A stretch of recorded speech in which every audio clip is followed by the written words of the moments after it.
যোৱা ৮ ফেব্ৰুৱাৰীৰ কথা হয়, আপুনি ঠিকেই শুনিছে। ৮ ফেব্ৰুৱাৰীৰ দিনা কি হৈছিল আপোনালোকেতো গমেই পায়, গোটেই গুৱাহাটীখন ধূলিৰে ছানি ধৰিছিল। সেইদিনা হয়তো এনেকুৱা ভয়ানক পৰিৱেশৰ সৃষ্টি হৈছিল যিটো আমি কেতিয়াও ভবা নাছিলোঁ। আপোনালোকে জানেনে, সেইদিনা এয়াৰ কোৱালিটি ইণ্ডেক্সৰ মতে আমাৰ এয়াৰ পলিউশ্যনৰ এই সূচাংকটো ৩০০তকৈ অধিক হৈ গৈছিল, যিটো আমি ভেৰি প'ৰ কোৱালিটি বুলি কওঁ। ৰ'ব, আপোনালোকে স্কিপ নকৰিব, মই অলপ আৰু কেইটামান গুৰুত্বপূৰ্ণ কথা ক'ম। মই যিখিনি জানিছোঁ সেইখিনি আপোনালোকৰ ওচৰত প্ৰকাশ কৰিব বিচাৰিছোঁ। আপোনালোকে জানি লওক, যদি ভাল হয়, আপোনালোকৰ মনোগত হয়, তেতিয়াহ'লে শ্বেয়াৰ কৰিব, লাইক কৰিব। হয়, ৮ ফেব্ৰুৱাৰীৰ কথাটোৱে কৈছোঁ। এই প্ৰদূষণ যে বাঢ়ি গৈ আছে দিনক দিনে, আপুনি গম পাইছেনে? এই প্ৰদূষণবিলাক কাৰ কাৰণে হৈছে? মোৰ কাৰণে, আপোনাৰ কাৰণে আৰু আমাৰ চাৰিওফালে থকা মানুহবিলাকৰ কাৰণে। চ' ইয়াক আমি কম কৰিব লাগিলে আমি কি কৰিব লাগিব?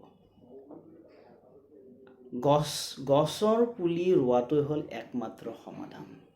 আমাৰ দিনক দিনে কনষ্ট্ৰাকশ্যন বাঢ়ি গৈ আছে, বিভিন্ন ধৰণৰ বিল্ডিং, বিভিন্ন ধৰণৰ ৰাস্তা, ফ্লাইঅভাৰ কনষ্ট্ৰাকশ্যন বাঢ়ি গৈ আছে।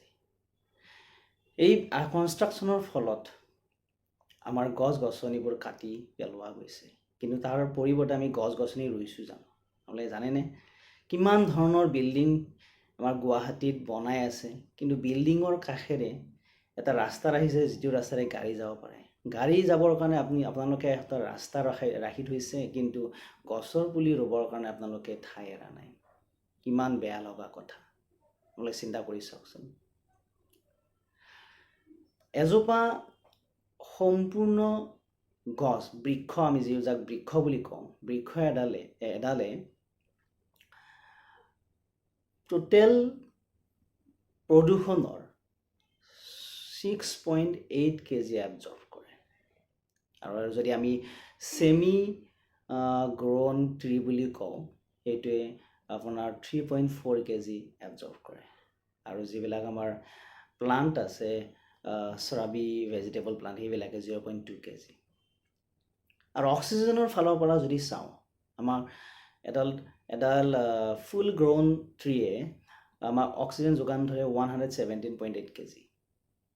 ছেমি গ্ৰ'ন ট্ৰী এডালে 58.6 কেজি। আৰু যদি 400 শ্ৰাবী ভেজিটেবল প্লাণ্ট লগ হয়, তেতিয়া 550 কেজিলৈ আমাক অক্সিজেন যোগান ধৰিব পাৰে। আপুনি চাওকচোন, গছৰ অৰিহণা কিমান মূল্যৱান। আমাক গছে কিমান ফালৰ পৰা আমাক বচাই আছে, তথাপিতো আমি গছৰ প্ৰতি ভ্ৰূক্ষেপ কৰা নাই।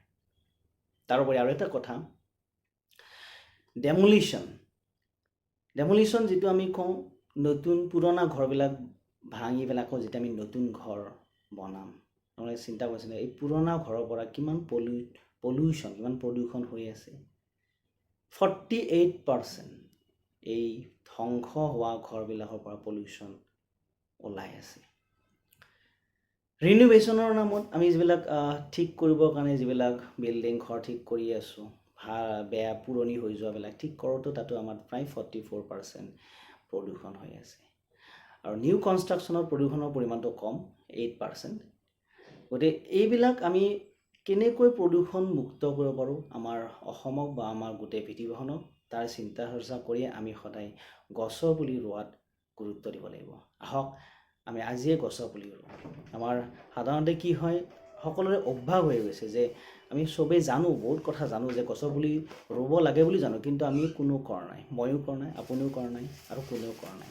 কিন্তু আমি যদি অভ্যাসটো চেঞ্জ কৰোঁ, যে ময়ো কৰিছোঁ, আমি যদি ভাবি লওঁ ময়ো কৰিছোঁ, সকলোৱে কৰিছে আৰু ভৱিষ্যতে সকলোৱে কৰিব, তো এনেকুৱাকৈ ভাবিলে হয়তো আমি গছৰ পুলি ৰোৱাৰ ব্যৱস্থাটো আৰম্ভ হ'ব, আৰু আমাৰ যিবিলাক পিছৰ জেনেৰেশ্যন আছে সেইবিলাক হয়তো সুখ শান্তিৰে জীৱন নিৰ্বাহ কৰিব পাৰিব। ধন্যবাদ।